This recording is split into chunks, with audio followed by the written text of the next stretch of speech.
जय श्री गुरुवे नमः। गुरुवे गौरचंद्राय राधिकाय तदालये कृष्णाय कृष्ण भक्ताय तद्भक्ताय नमो नमः। वाञ्छाकल्पतरुभ्यश्च कृपा सिन्धुभ्यैव च पतितानां पावनेभ्यो वैष्णवेभ्यो नमो नमो महावदन्याय कृष्ण प्रेम प्रदायते कृष्णाय कृष्ण चैतन्य नामिने गौरतिशे नमः। यं प्रव्रजन्तमनुपेतमपेतकृत्यं द्वैपायनो विरहकातराजुहाव पुत्रेति तन्मयतया तर्वोऽभिनेदुम् स्तं सर्वभूतहृदयं मुनिमानतोऽस्मि। हे कृष्ण करुणा सिंधु दीनबंधु जगतपते गोपेश गोपिका कांत श्री राधा कांत नमस्तुते। तप्त कांचन गौरांगी श्री राधे वृंदावनेश्वरी वृषभानुसुते देवी प्रणमामि हरिप्रिय। भक्त्या विहीनयपराधलक्ष्ये क्षिप्तश्च कामादि तरङ्गमपि कृपामयि त्वां शरणं प्रपन्ना वृन्दे नमस्ते चरणारविन्दम् वृन्दे नमस्ते चरणारविन्दम् वृन्दे नमस्ते चरणारविन्दम्। श्रीकृष्ण चैतन्य प्रभु नित्यानंद श्री अद्वैत गदाधर श्रीवासादि गौर भक्त वृंद। हरे कृष्ण कृष्ण कृष्ण हरे हरे हरे राम राम राम हरे हरे। हरे कृष्ण कृष्ण कृष्ण हरे हरे हरे राम राम राम हरे हरे। मैं सबसे पहले मेरे गुरुपाद पद्म नित्य लीला प्रविष्ट ओम विष्णुपाद परमहंस परिव्राजकाचार्य अष्टोत्तर शत युगाचार्य श्री श्रीमद भक्ति वेदांत शिल नारायण गोस्वामी महाराज जी के अभय चरणारविंद में अनंत कोटि दंडवत प्रणाम करते हुए उनकी कृपा याचना करता हूँ। तदुपरांत नित्य लीला प्रविष्ट ओम विष्णुपाद स्तोत्र श्री श्रीमद भक्ति वेदांत स्वामी महाराज शील प्रभुपाद जी के चरण सरोज में अनंत कोटि दंडवत प्रणाम। रूप अनुगत गुरु परंपरा के चरणों में अनंत कोटि दंडवत प्रणाम। कथा के श्रोता वृंद वैष्णव वैष्णवी माता भाई बहन प्रभु आप सभी का यथा योग्य अभिवादन। आप सभी का स्वागत है।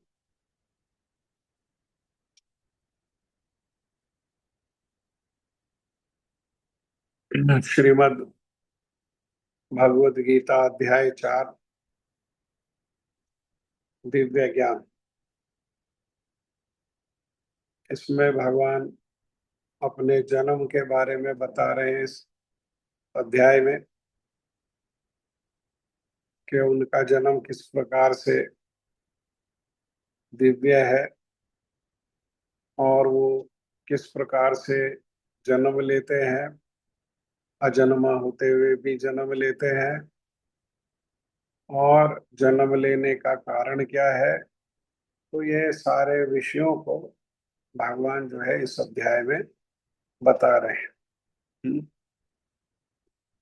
तो श्लोक संख्या 6 को हम लोग अध्ययन कर रहे थे। श्लोक संख्या 6 में भगवान कह रहे हैं, अजोऽपि सन्नव्ययात्मा भूतानाम् ईश्वरोऽपि सन् प्रकृतिं स्वामधिष्ठाय सम्भ्राम्यात्ममायया। अजोऽपि सन्नव्ययात्मा भूतानामीश्वरोऽपि सन् प्रकृतिं स्वामधिष्ठाय संभवामात्ममायया। आप लोग कहिए।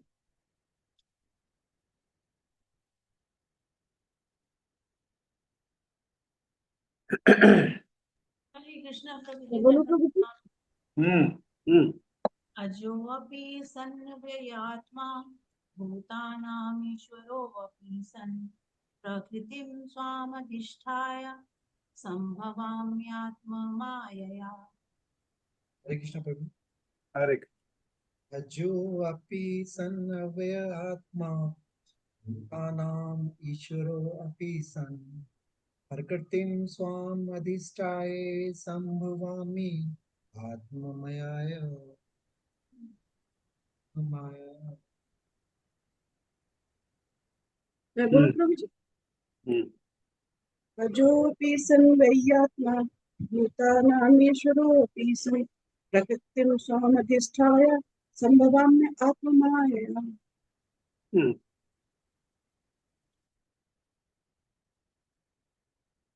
और कौन बोलेगा? हरे कृष्णा प्रभु जी, मैं बोल रही हूँ। अच्छा, मैंने माइक हाँ ऑन नहीं बोलिए। किया था, सॉरी। हाँ बोलिए। अजो अपि मन्नवात्मा भूतानामि ईश्वरपि सन् प्रकृतिं स्वामधिष्ठाय संभवामि आत्मा माया वा। ये जो दूसरा शब्द है, हम्म, ये 3 शब्दों से मिलकर के बना हुआ है। सन्न, अव्यय, आत्म। सन्न, अव्यय, आत्म। हाँ? अजो अपि सन् अव्ययात्मा भूतानामीश्वरो अपि सन् प्रकृतिं स्वामधिष्ठाय संभवाम आत्म माया। ठीक है। ठीक है प्रभु जी। हरे कृष्णा। हरे कृष्ण प्रभु जी, दंडवत बोलिए। प्रणाम। धन्यवाद जी, धन्यवाद। बोलिए। अजोऽपि सन् अव्ययात्मा भूतानाम् ईश्वरो अपि सन् प्रकृतिं स्वामधिष्ठाय सम्भवामि आत्ममायया। और हरे कृष्ण प्रभु जी, दंडवत प्रणाम। बोलिए।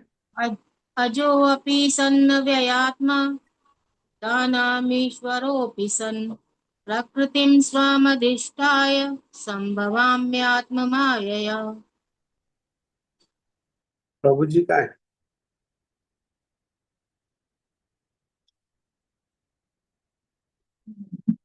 और कौन बोलेगा?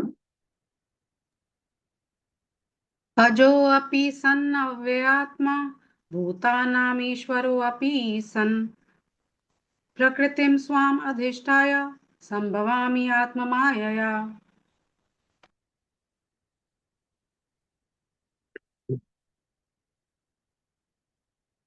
भगवान ने कहा, यद्यपि मैं अजन्मा और अविनाशी हूं,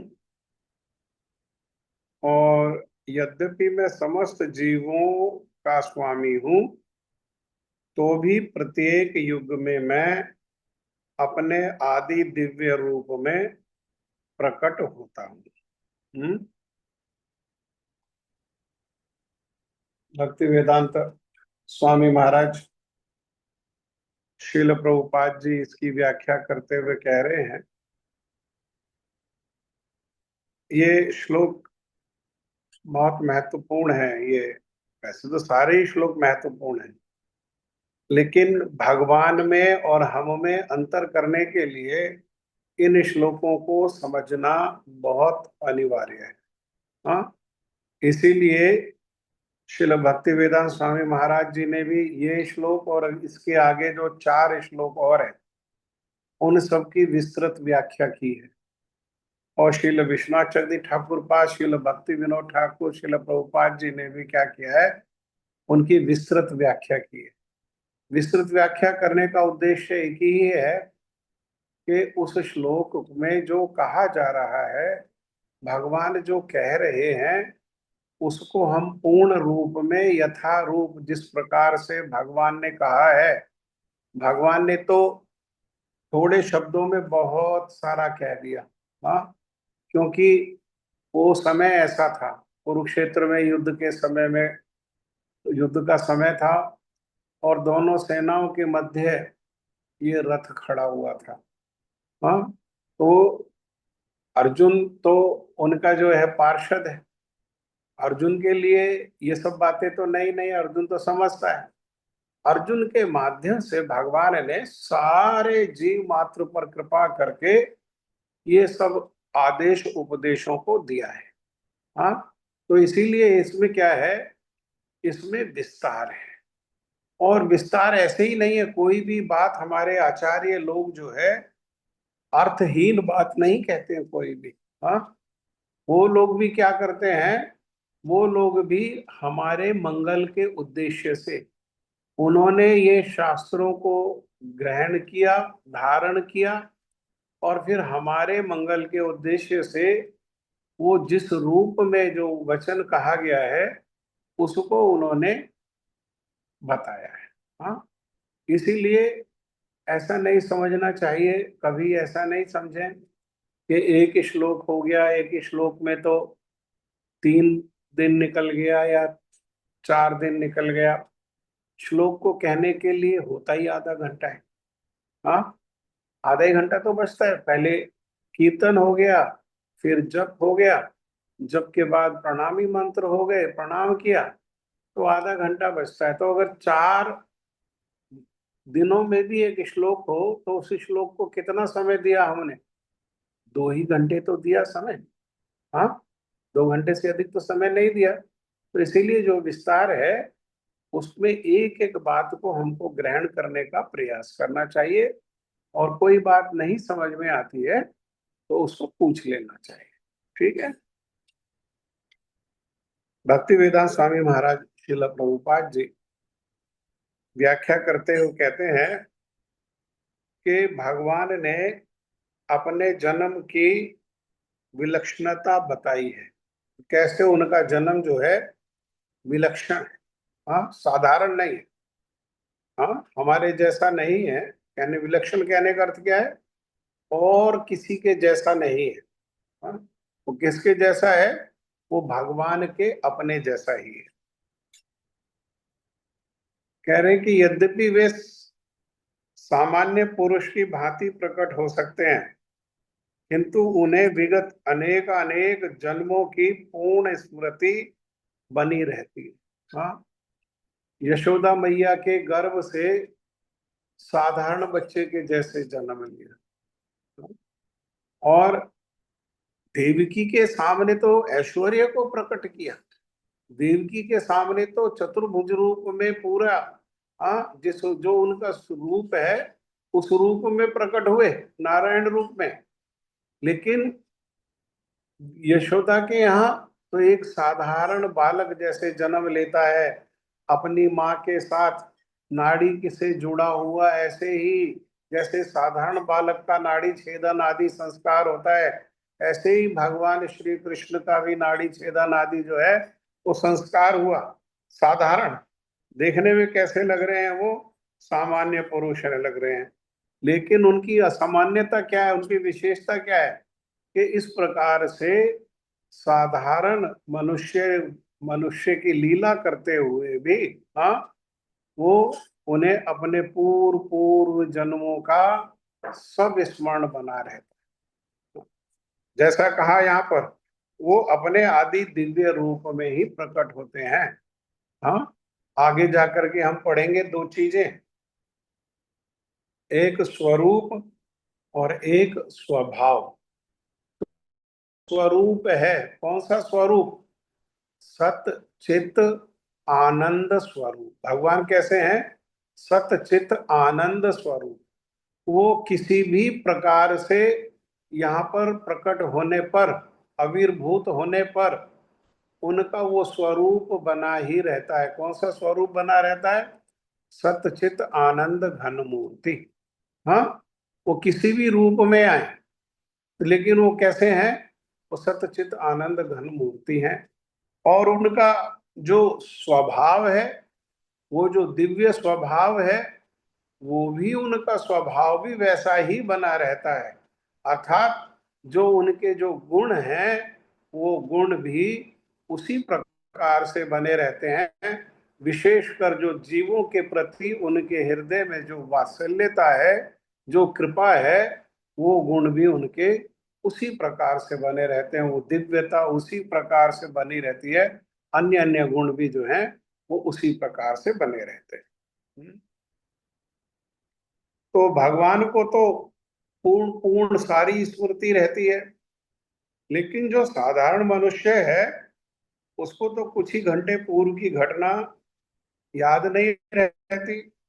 हाँ, मान यदि कोई पूछे कि एक दिन पूर्व इसी समय तुम क्या कर रहे थे, तो सामान्य व्यक्ति के लिए तुरंत उत्तर देना शायद कठिन हो जाएगा। पहले बुद्धि से विचार करेगा, है ना, रिकलेक्ट करने का प्रयास करेगा। इतने पर भी जरूरी नहीं है कि जो बताए वो ठीक ठीक ही बता पाएगा, वो ठीक से रिकलेक्ट कर पाएगा। हाँ, तो सामान्य व्यक्ति के लिए तत्काल उत्तर देना कठिन है।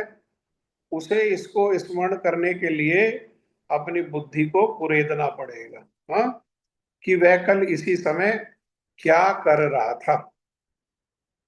फिर भी लोग प्राय अपने को ईश्वर ही घोषित कर देते हैं, अपने आप को भगवान ही। हाँ, सो अहम, जो वो है मैं भी वही हूं, मुझ में और उनमें कोई भेद नहीं है। और दूसरा विचार, अरे अभी हम किसी कारण से माया के अधीन हो गए हैं, और क्या होगा? माया से छूटकर हम भी वही हो जाएंगे। हाँ, आप भी वही हो, ये भी वही है, हम सब वही हैं। बस हम माया के जैसे अधीन हो गए, भगवान कभी माया के अधीन नहीं होते। तो इस प्रकार के जो है वो ऐसे ऐसे घोषणा कर देते हैं। थोड़ी सी सफलता मिलने पर, हाँ, थोड़ा सा कोई गुण आ जाने पर, थोड़ा सा धन आ जाने पर, वो क्या है, अपने आप को ही जो है वो ईश्वर मानने लगते हैं। ईश्वर कहने का अर्थ क्या है? वो कंट्रोल करने लगते हैं, अपने आप को कंट्रोलर मानने लगते हैं। यहाँ ईश्वर कहने का अर्थ क्या है? कि वो अपने आप को कंट्रोलर मानने लगते हैं, अपने आप को समझते हैं कि मैं कंट्रोलर हूं और मैं कंट्रोल कर सकता हूं। कैसे? तो कैसे स्वभाव है? वो भगवान से स्वतंत्र होकर के कंट्रोलर मानना, अपने आप को ही भगवान मानना। हाँ? मनुष्य की ऐसी जो निरर्थक, बेकार की जो घोषणाएं हैं, उनसे हम लोगों को कभी भी भ्रमित नहीं होना चाहिए, भ्रम में नहीं पड़ना चाहिए। अब भगवान दोबारा अपनी प्रकृति या स्वरूप की व्याख्या करते हैं। प्रकृति का अर्थ क्या है? प्रकृति का अर्थ है, प्रकृति कहने से अर्थ क्या है? प्रकृति कहने से अर्थ है स्वरूप और स्वभाव दोनों। हाँ, ठीक है ना? जीव की अपनी प्रकृति है और भगवान की अपनी प्रकृति है। हाँ, भगवान कहते हैं कि वे अपने ही शरीर में प्रकट होते हैं। वे सामान्य जीव की भांति शरीर परिवर्तन नहीं करते। इस जन्म में जो जीव है, जीव कहने का अर्थ क्या है? जीवात्मा कहने का अर्थ है बद्ध जीव।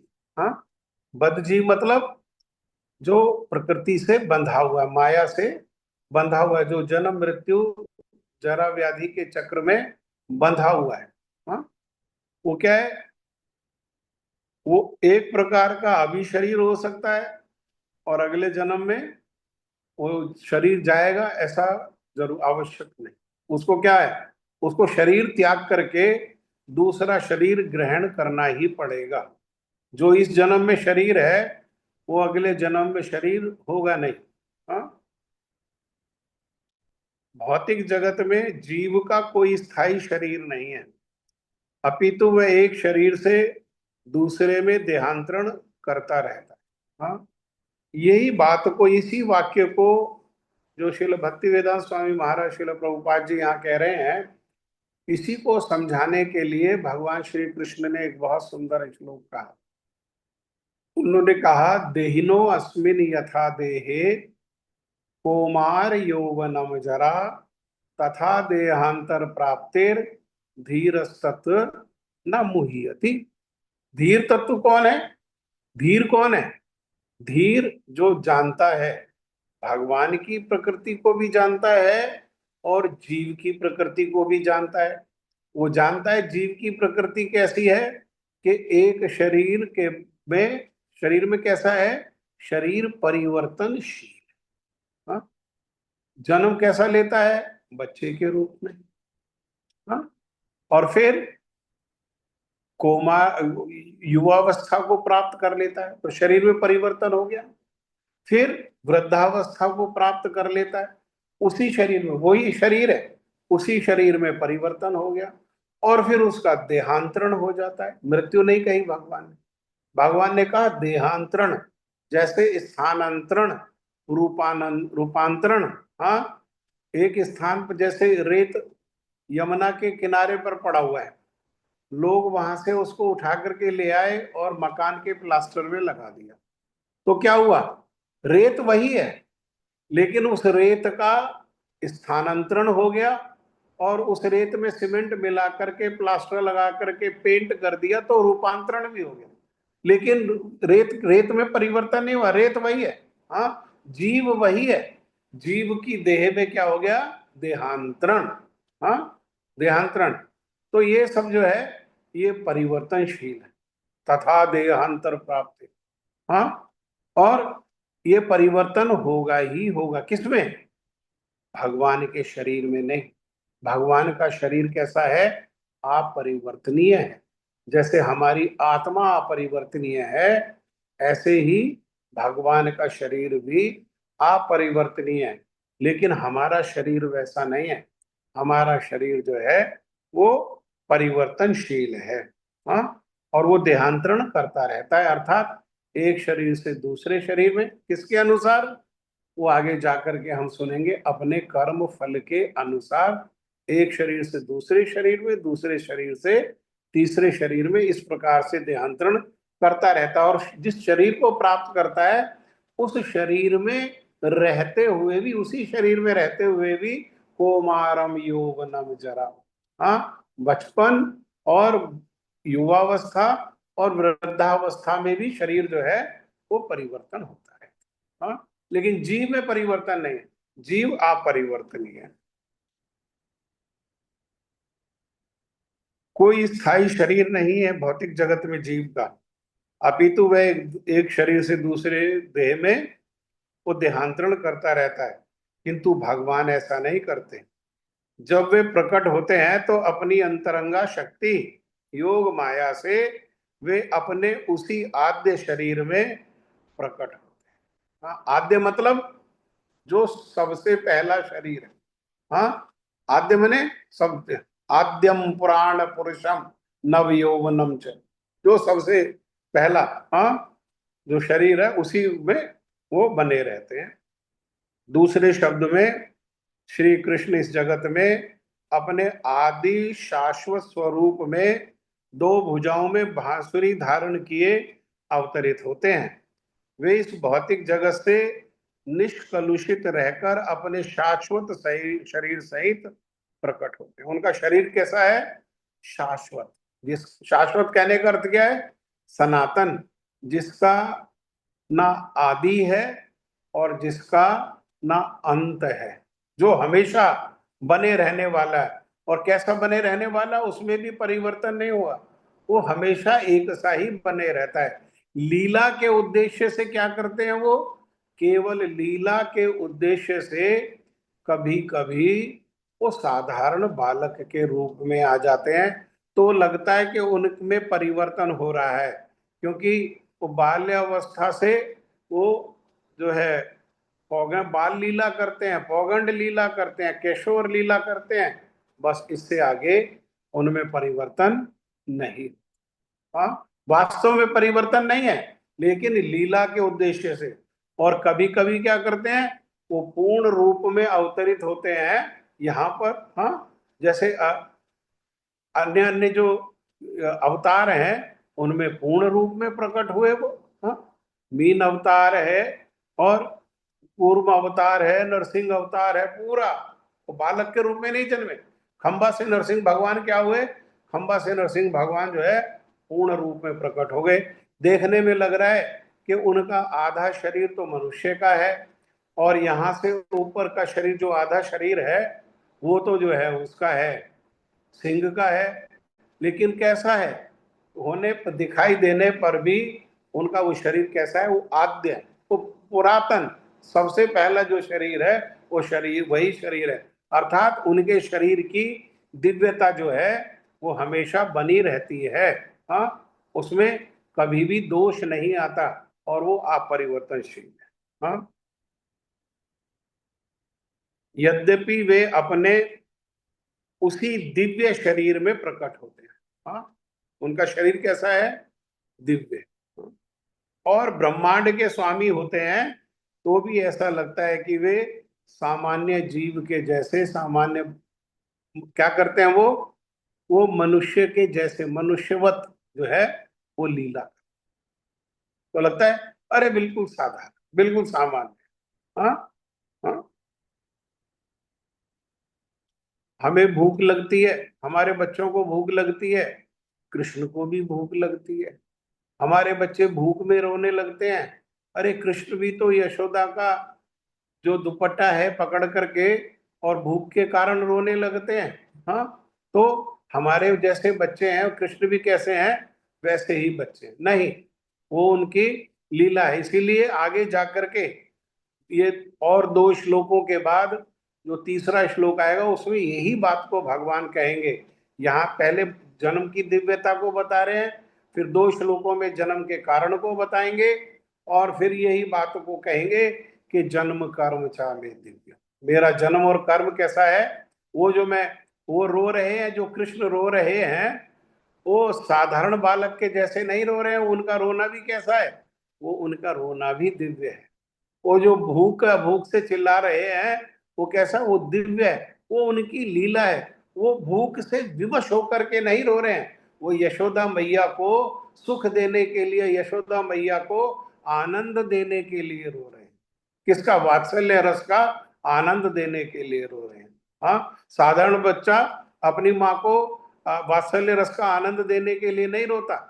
रोगी हो जाता है, बीमार हो जाता है तो रोने लगता है, माँ भीग जाती है रात भर जाग जाग करके, तो भी वो बच्चा क्या करता है, वो विवश है अपने कष्ट से। जितना कष्ट होता है जीव उतना सहन कर सकता है, जो सहन नहीं कर पाता है तो उसमें किसी ना किसी प्रकार की विकृति आ जाती है। जैसे रोना भी एक विकृति है, तो बच्चा क्या करेगा, वो ना कुछ कह सकता है, ना समझा सकता है, ना कुछ अपने लिए कर सकता है। उसको क्या आता है, उसको रोना आता है तो वो रो ही सकता है। लेकिन उसका रोना और भगवान का रोना, ये कभी हमें कंफ्यूज नहीं होना चाहिए। ये दोनों रोना जो है ये एक जैसे नहीं।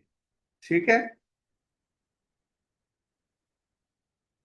यद्यपि उनका शरीर भौतिक शरीर की भांति क्षीण नहीं होता, फिर भी ऐसा प्रतीत होता है कि भगवान कृष्ण बालपन से कुमार अवस्था और कुमार अवस्था से तरुण अवस्था प्राप्त करते हैं। हाँ, जैसा अभी चर्चा कर रहे थे। किंतु आश्चर्य तो यह है कि वे कभी युवा अवस्था से आगे नहीं बढ़ते। कुरुक्षेत्र युद्ध के समय उनके अनेक पौत्र थे। पौत्र माने पोते, बेटे के बेटे। हाँ, या दूसरे शब्दों में अगर संसारिक गणना के अनुसार कहा जाए तो उनकी वो वयोवृद्ध थे। हाँ, हाँ, फिर भी वो 20-25 वर्ष के युवक जैसे लगते थे, बल्कि ये 20-25 वर्ष तो ज्यादा ही हो गया। हमें कृष्ण की वृद्धावस्था का कोई चित्र नहीं दिखता। किसी ने बूढ़ा कृष्ण देखे? हाँ, देवी देवताओं को तो बूढ़ा देखा होगा, देख सकते हैं, ब्रह्मा जी को बूढ़ा दिखते हैं, है ना। लेकिन कृष्ण जो है, राम, वो कभी बूढ़े नहीं दिखाई देते। किसी के पास कोई बूढ़ा उनका चित्र नहीं है। वे कभी भी हमारे समान वृद्ध नहीं होते, बल्कि वे तीनों काल में, भूत, वर्तमान और भविष्य काल में सबसे वयोवृद्ध पुरुष है। जो बीत चुका, अर्थात हमारी जो पहले की पीढ़ियां थी उनसे भी वृद्ध वो, अभी हमारी जो पीढ़ी चल रही है हमसे भी वृद्ध, और हमारे आने वाली पीढ़ियां जो हैं उनसे भी वृद्ध हैं वो, क्योंकि आद्यम पुराण पुरुषम, वो सबसे पुराण पुरुष हैं। लेकिन हमेशा कैसा दर्शन होता है उनका? नवयुवक, हाँ, ऐसा उनका दर्शन होता है। ना तो उनका शरीर और ना ही बुद्धि कभी क्षीण होती है या बदलती है। अतः यह स्पष्ट है कि इस जगत में रहते हुए भी वे उसी अजन्मा सच्चिदानंद रूप वाले हैं, जिनके दिव्य शरीर और बुद्धि में कोई परिवर्तन नहीं होता, जबकि जीव के शरीर और बुद्धि में परिवर्तन। 80 साल के बाद तो बुद्धि बहुत कम कार्य करने लग जाती है। 80 साल के बाद तो बुद्धि कैसी हो जाती है? जैसी बच्चे की बुद्धि होती है। इसीलिए बच्चे को और वृद्ध को एक जैसा कह दिया जाता है। तो एक जैसे थोड़ी है, शरीर एक जैसा थोड़ी है। हाँ, एक जैसे क्यों है? क्योंकि बुद्धि जो है वो वैसी हो जाती है जैसे बच्चे की छोटी छोटी आवश्यकताएं हो जाती हैं, बूढ़े व्यक्ति की भी ऐसे ही आवश्यकताएं कैसी हो जाती है? छोटी छोटी हो जाती है। जैसे बच्चा छोटी छोटी आवश्यकताओं को लेकर के जिद करने लगता है, वृद्ध व्यक्ति भी क्या करता है? उन्हीं छोटी छोटी आवश्यकताओं को लेकर के, हाँ, उसी को लेकर के जिद करने लगता है। अतः यह स्पष्ट है कि इस जगत में रहते हुए उनकी दिव्य शरीर और बुद्धि में कोई परिवर्तन नहीं होता। वस्तुतः उनका आविर्भाव और तिरोभाव सूर्य के उदय और अस्त होने के समय, हाँ, जो हमारे सामने से घूमता हुआ हमारी दृष्टि से ओझल हो जाता है। जब सूर्य हमारी दृष्टि से ओझल होता है तो हम सोचते हैं कि सूर्य अस्त हो गया, और जब वह हमारे समक्ष होता है तो हम सोचते हैं कि वह क्षितिज में। हाँ, तो हमारे सामने सूर्य जब अपना प्रकाश देते हैं तो हम कहते हैं प्रकट हो गया, और जितना समय प्रकाश मिलता रहता है उनका हमारे को, वो तब तक हमारे को दिखाई देते रहते हैं। और सूर्य थोड़ी ना घूमता है, कोई कौन घूमता है? पृथ्वी घूमती है। सूर्य तो स्थिर है। हाँ, घूमती कौन है? घूमती तो पृथ्वी है, अर्थात पृथ्वी का वो भाग आ जाता है जो भाग सूर्य के सामने नहीं होता है, तो कहते हैं हम सूर्य अस्त हो गया। तो सूर्य हर रोज कोई जन्म और मृत्यु को थोड़ी प्राप्त करते हैं, हर रोज उदय और अस्त थोड़ी होते हैं। हाँ, वो कैसे हैं? वो भी सनातन है। हाँ, वस्तुतः सूर्य स्थिर है, किंतु अपनी अपूर्ण त्रुटिपूर्ण इंद्रियों के कारण हम सूर्य को उदय और अस्त होते हुए परिकल्पित करते हैं। ये हमारी कल्पना है कि सूर्य उदय हो रहा है और सूर्य अस्त हो रहा है, ये वास्तविकता नहीं है। ये मात्र क्या है? ये मात्र हमारे बुद्धि की कल्पना है, क्योंकि बुद्धि कैसी है? वो सीमित बुद्धि है, और वो जो है वो दूर जो है देख नहीं पाती है। लेकिन जिनको ज्ञान हो जाता है कि सूर्य स्थिर है और पृथ्वी उसका चक्कर लगाती है, वे जानते हैं कि सूर्य का ना उदय होता है और सूर्य ना अस्त होता है। और क्योंकि भगवान का प्राकट्य और तिरोधान सामान्य जीव से भिन्न है, अतः स्पष्ट है कि वे शाश्वत हैं, सनातन हैं, हमेशा रहने वाले हैं, अपनी अंतरंगा शक्ति के कारण आनंद स्वरूप हैं। हाँ, और इस भौतिक प्रकृति द्वारा कभी कलुषित नहीं होते। भौतिक प्रकृति का उनके ऊपर प्रभाव नहीं होता, काल का उनके ऊपर प्रभाव नहीं होता, समय उनके ऊपर प्रभाव नहीं डाल पाता है। जबकि साधारण जीव जो है वो भौतिक प्रकृति के अधीन होता है, वो काल के अधीन होता है और समय के अनुसार उसमें परिवर्तन होते रहते हैं। वेदों द्वारा भी पुष्टि की जाती है कि भगवान अजन्मा होकर भी अनेक रूपों में अवतरित होते रहते हैं। इसको पढ़ेंगे हम। श्री विश्वनाथ चक्रवर्ती ठाकुर पाद जी वेद की इस बात को विस्तार से बताएंगे, ठीक है। वैदिक साहित्यों से भी पुष्टि होती है कि यद्यपि भगवान जन्म लेते प्रतीत होते हैं किंतु तो भी वे शरीर परिवर्तन नहीं करते। ये भी बहुत सारे जो उदाहरण है, अलग अलग आचार्यों ने किस प्रकार से ये समझाया, ये बात को समझाया कि भगवान अजन्मा होते हुए भी जन्म लेते प्रतीत होते हैं और शरीर परिवर्तन नहीं होता है उनका। ये बात को भी हम जो है परसों भगवत गीता क्लास में पढ़ेंगे। श्रीमद् भागवत में वे अपनी माता के समक्ष, देवकी के समक्ष नारायण रूप में 4 भुजाओं और 6 ऐश्वर्य से युक्त होकर प्रकट होते हैं। उनका आद्य शाश्वत रूप में प्राकट्य उनकी अहेतुकी कृपा है। हाँ, वो आद्य अपना जो शाश्वत रूप है उसमें प्रकट होते हैं किसी के सामने, तो वो उनकी कृपा है। क्यों कृपा है? क्योंकि फिर जीव जो है उन्हें जान जाते हैं कि ये भक्त। हाँ, वो कृपा करने के लिए, जैसे ध्रुव महाराज के सामने प्रकट हो गए, जैसे देवकी के सामने प्रकट हो गए, जैसे नरसिंह रूप में प्रहलाद महाराज के सामने प्रकट हो गए। तो क्यों प्रकट हुए?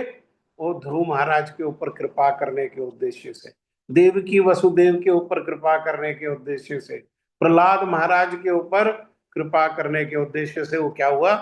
वो प्रकट हो गए। ये उनकी अहेतुकी, बिना हेतु के, मतलब उसके लिए किसी ने कोई किया नहीं, वो कोई ऐसा नहीं है। हाँ, जो जीवों को प्रदान की जाती है जिससे वे भगवान के यथारूप में अपना ध्यान केंद्रित कर सकें और ना कि निर्विशेषवादियों द्वारा मनोधर्म या कल्पनाओं पर आधारित रूप में। हाँ, अपने बुद्धि से, कल्पना से कोई रूप बना दिया। हाँ, और क्या क्या कह दिया? वो निराकार है, वो आकार ही नहीं, निराकार है, निर्गुण है, निरंजन है। हाँ, या अपने बुद्धि से ही कोई मनोकल्पित। हाँ, निर्विशेषवाद मतलब मनोकल्पित, मन के जैसा कल्पना हुआ वैसा कह दिया। विश्व कोश के अनुसार माया या आत्म माया शब्द भगवान की अहेतुकी कृपा का सूचक है। हाँ, ये भी हम समझेंगे किस प्रकार से वो अहेतुकी कृपा का सूचक है। भगवान अपने समस्त पूर्व आविर्भाव तिरोभावों से अवगत रहते हैं, किंतु सामान्य जीव को जैसे ही नवीन शरीर प्राप्त होता है वह अपने शरीर के विषय में सब कुछ भूल जाता है। वो समस्त जीवों के स्वामी है, क्योंकि इस धरा पर रहते हुए वे आश्चर्यजनक और अति मानवीय लीलाएं करते रहते हैं। हाँ, ऐसी लीला जो कोई कर नहीं सकता। गिरिराज जी को अपने बाएं हाथ के छोटी उंगली के नखून पर उन्होंने क्या किया? 7 दिन और 7 रात धारण कर लिया। कोई कर ही नहीं सकता। 6 दिन के बच्चे ने पूतना जैसी जो 10,000 हाथियों का बल वाली जो आसुरी है उसका वध कर दिया। कोई कर ही नहीं सकता है। इसी को क्या कहते हैं? अति मानवीय। ये मतलब मनुष्य जो विचार कर सकता है उससे भी परे। हाँ, मनुष्य जो कर सकता है वो तो है ही है, मनुष्य जो विचार कर सकता है उससे भी परे उनकी जो है वो लीलाएं हैं। और कैसी है वो आश्चर्यचकित कर देने वाली उनकी लीलाएं हैं। अतः भगवान निरंतर वही सत्य रूप हैं और उनके स्वरूप तथा आत्मा में ये उनके गुण या शरीर में कोई अंतर नहीं। गुण भी वैसा ही बना रहता है उनका और उनका स्वरूप भी वैसा ही बना रहता है। अर्थात स्वरूप और स्वभाव उनका एक सा ही बना रहता है, उसमें कभी परिवर्तन नहीं होता। तो अब यह प्रश्न किया जा सकता है कि जब उनके स्वरूप में और स्वभाव में परिवर्तन ही नहीं होता तो वो क्यों आते हैं संसार में, किस कारण से आ जाते हैं? अब कभी प्रकट हो जाते हैं, कभी अप्रकट हो जाते हैं। तो इसकी जो व्याख्या है वो भगवान अगले 7वें और 8वें श्लोक में, 2 श्लोकों में इसकी जो है व्याख्या करेंगे। एक कारण बताएंगे। हाँ? एक कारण, अनेकों अनेक कारण होने पर भी, अलग अलग अवतार के अनेकों अनेक कारण होने पर भी यहाँ जो सब में जो कारण जो है, सब में जो कॉमन है कारण, उस कारण को यहाँ पर 2 श्लोकों में भगवान जो है ये बताए। ठीक है, समझ में आ गया? हाँ, जीव भगवान नहीं है, ना कभी भगवान बन सकता है, और भगवान किसी परिस्थिति में भी साधारण नहीं है। किसी अवतार में, किसी रूप में भी वो उनकी भगवत्ता जो है, भगवत्ता मतलब उनका मूल स्वरूप और उनका जो मूल स्वभाव है वही बना रहे। ठीक है, ठीक है। कोई कुछ कहना चाहते हैं? किसी का कोई टीका है?